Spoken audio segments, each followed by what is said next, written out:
Welcome to யம்முஸ் kitchen. இன்றைக்கி நம்ம என்ன பார்க்க போகிறோம்னா ஒரு சூப்பரான பர்த்டே கேக் ரெசிபி தான் பார்க்க போகிறோம்.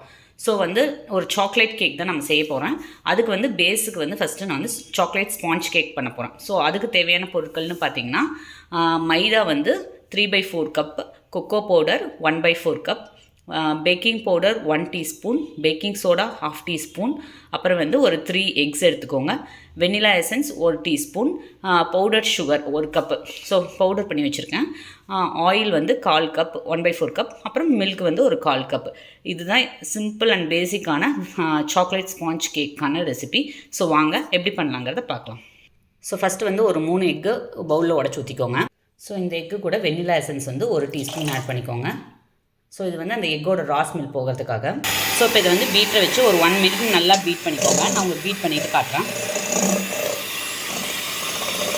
ஸோ இப்போ பார்த்தீங்கன்னா எக்கு 1 மினிட் பீட் பண்ணியாச்சு, நல்லா ஃப்ளஃபியாக வந்துடுச்சு. இப்போ இதில் நம்ம எடுத்து வச்சுருக்க பவுடர் சுகரை கொஞ்சம் கொஞ்சமாக ஆட் பண்ணி பீட் பண்ணணும்.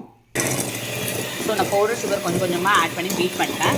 ஸோ நீங்கள் நார்மல் கிரானுலர் சுகர் ஆட் பண்ணிங்கன்னா மிக்ஸ் ஆகிறதுக்கு லேட் ஆகும். பட் பவுடர் சுகர்னால இது சீக்கிரம் மிக்ஸ் ஆகிடும். இது நல்லா ஃப்ளஃபியாக பீட் பண்ணிக்கோங்க. ஸோ பவுடர் சுகர் போட்டு நல்லா பீட் பண்ணியாச்சு. இப்போ நம்ம எடுத்து வச்சுருக்க 1/4 கப் ஆயில், ரிஃபைண்ட் ஆயில், இதை ஆட் பண்ணி இன்னும் நல்லா பீட் பண்ணிக்கோங்க. ஸோ இப்போ இதில் நம்ம baking powder and baking soda add பண்ணிக்கலாம்.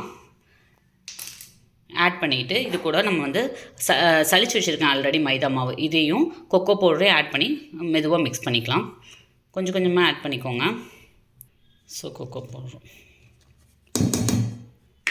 ஆட் பண்ணி இதை நல்லா மிக்ஸ் பண்ணிக்கோங்க.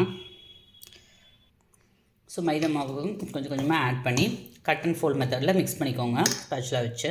அப்புறம் மிக்ஸ் பண்ணியாச்சு. சப்போஸ் உங்களுக்கு ரொம்ப திக்காக இருந்துச்சுன்னா நீங்கள் பால் எடுத்து வச்சுருக்கோம்னா அதை ஊற்றி மிக்ஸ் பண்ணிக்கோங்க. பட் எனக்கு இதுவே கன்சிஸ்டன்சி கரெக்டாக இருந்துச்சு. இப்போ இதை நான் க்ரீஸ் பண்ணியிருக்க பேனில் ஊற்ற 180 டிகிரிக்கு ப்ரீ ஹீட் பண்ணிக்கோங்க. அதே மாதிரி கேக் டின்னில் பேட்டர் போர் பண்ணிவிட்டு ஒரு டூத் பிக் வச்சுக்கோங்க. டூத் பிக் வச்சு நல்லா இப்படி இது பண்ணிவிட்டு ஒரு 2 டைம் டேப் பண்ணிங்கன்னா உங்களுக்கு ஏர் பபிள்ஸ் இருந்துச்சுன்னா ரிலீஸ் ஆகிடும்.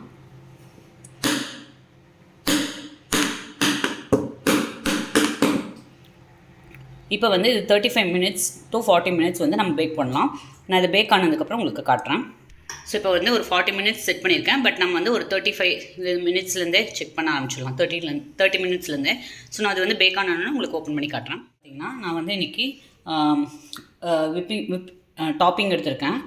அப்புறமேல் பார்த்திங்கன்னா பவுடர் சுகர் ஒரு 1/4 கப்பு, அப்புறம் dark chocolate, melted dark chocolate இது ஹாஃப் மெல்ட் பண்ணி வச்சுருக்கேன். நம்ம அது கூட பீட் பண்ணையில் நல்லா மிக்ஸ் ஆகிக்கும். அப்புறம் வெண்ணிலா எசன்ஸ் 1 டீஸ்பூன். இவ்வளோ தான் நம்ம க்ரீமுக்கு தேவையான பொருட்கள். இப்போ வாங்க இதை எப்படி பண்ணலாங்கிறது பார்க்கலாம்.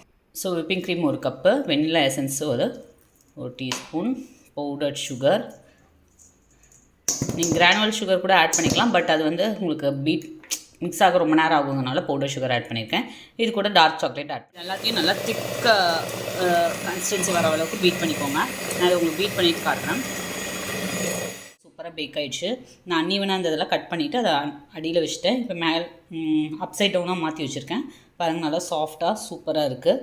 இப்போ இதை 2 ஸ்லைசஸாக கட் பண்ணி நம்ம பட்டர் க்ரீம் ஃப்ராஸ்டிங் வச்சு செட் பண்ணலாம்.